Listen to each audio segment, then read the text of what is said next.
नमस्ते दोस्तों, आपके YouTube चैनल समरी ओशन में स्वागत है।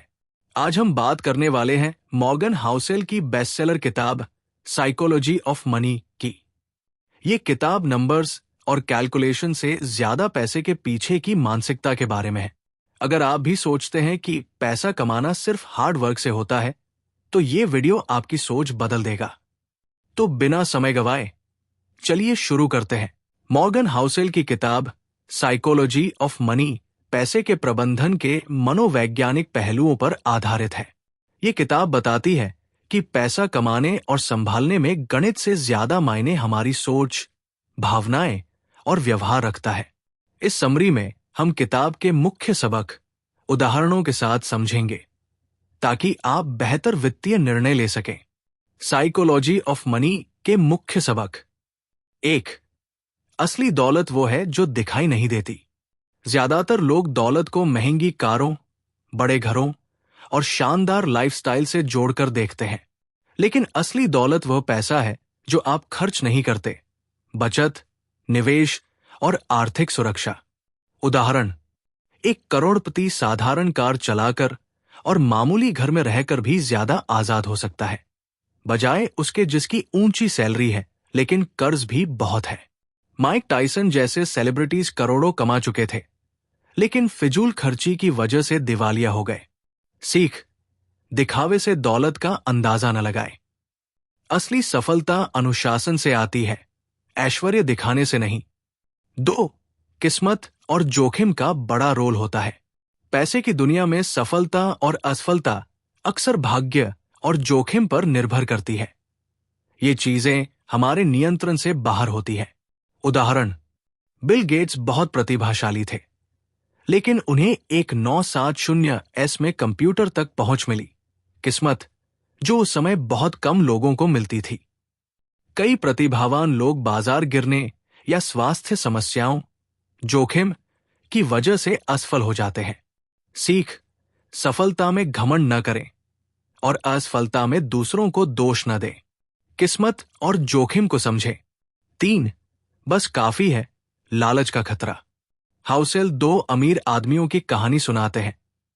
एक जिसने सब कुछ दांव पर लगा दिया और सब कुछ गवा दिया, और दूसरा जिसने बस काफी है समझकर संतोष किया। उदाहरण: राजत गुप्ता, मैकिन्सी के पूर्व CEO, के पास करोड़ों थे, लेकिन लालच में उन्होंने इनसाइडर ट्रेडिंग की और जेल चले गए। वॉरेन बफेट अरबती होकर भी सादगी से रहते हैं, क्योंकि उन्होंने बस काफी है को समझ लिया। सीख: अपने लिए बस काफी है की परिभाषा तय करें। अनंत लालच खुशी और सुरक्षा दोनों खत्म कर देता है। 4. कंपाउंडिंग सबसे ताकतवर ताकत है। छोटे छोटे लेकिन नियमित निवेश लंबे समय में चक्रवृद्धि ब्याज, कंपाउंडिंग की वजह से बहुत बड़े हो जाते हैं। उदाहरण: अगर आप हर महीने 5,000 रुपए 10% रिटर्न पर निवेश करें, 10 साल बाद 10 लाख, 30 साल बाद 1 करोड़। वॉरेन बफेट का नेटवर्थ 50 साल की उम्र के बाद ही बढ़ा। धैर्य मायने रखता है। सीख: जल्दी शुरुआत करें, नियमित रहें और समय पर भरोसा रखें। 5. आजादी सबसे बड़ी लग्जरी है। पैसे की असली कीमत यह है कि यह आपको अपने समय और चुनावों पर नियंत्रण देता है। उदाहरण: 50,000 रुपए कमाने वाला व्यक्ति जिस पर कोई कर्ज नहीं, उसके पास 2 लाख रुपए कमाने वाले से ज्यादा आजादी हो सकती है अगर दूसरे पर बहुत कर्ज हो। जो लोग जल्दी रिटायर होते हैं, वे दिखावे पर खर्च करने की बजाय बचत को प्राथमिकता देते हैं। सीख: सिर्फ ज्यादा कमाने पर नहीं, बल्कि आर्थिक आजादी पाने पर फोकस करें। 6. आपका अनुभव आपकी वित्तीय सोच बनाता है। जो लोग महंगाई जैसे एक 970S के दौर में बड़े हुए, वे उसे लेकर ज्यादा डरे हुए होते हैं। उदाहरण: एक डिप्रेशन युग का व्यक्ति पैसे को जमीन में गाड़ कर रख सकता है, जबकि एक टेक्नोलॉजी युग का युवा जोखिम भरे स्टॉक्स में पैसा लगा सकता है। सीख: अपने पूर्वाग्रहों को समझें। जो चीज किसी और के लिए काम करती है, जरूरी नहीं कि आपके लिए भी सही हो। 7. गलती के लिए जगह छोड़े, हमेशा बैकअप प्लान रखें। भविष्य अनिश्चित है। समझदार निवेशक हमेशा एक सुरक्षित हाशिया, मार्जिन ऑफ सेफ्टी छोड़ते हैं। उदाहरण, 2008 में जिन लोगों ने ज्यादा कर्ज लेकर घर खरीदे थे, वे सब कुछ गवा बैठे, जबकि जिनके पास इमरजेंसी फंड था, वे बच गए। नासिम तालेब की बारबेल स्ट्रैटेजी, बहुत सुरक्षित प्लस बहुत जोखिम भरे निवेश के बीच संतुलन बनाएं। सीख, एक ही चीज पर सब कुछ दांव पर न लगाएं। इमरजेंसी फंड और डाइवर्सिफिकेशन जरूर रखें। 8. अति महत्वाकांक्षी वित्तीय लक्ष्यों से बचें। बहुत ज्यादा कंजूसी या बहुत ज्यादा रिस्की निवेश नुकसानदायक हो सकता है। उदाहरण, financial independence, retire early movement कुछ के लिए काम करता है, लेकिन कईयों को बर्नआउट की तरफ धकेल देता है। डे ट्रेडर्स अक्सर लॉन्ग टर्म निवेशकों से ज्यादा पैसा गंवाते हैं। सीख, संतुलन जरूरी है। स्थायी आदतें, अतिवादी रणनीतियां। 9. दौलत बुद्धिमत्ता से ज्यादा व्यवहार पर निर्भर करती है। अमीर बनने के लिए फाइनेंस की डिग्री नहीं, बल्कि अनुशासन और भावनात्मक नियंत्रण चाहिए। उदाहरण, एक सफाई कर्मचारी रोनाल्ड रीड ने साधारण स्टॉक्स में निवेश करके 50 रुपए करोड़ जमा किए। न्यूटन जैसे जीनियस ने शेयर बाजार में सट्टेबाजी करके पैसे गंवा दिए।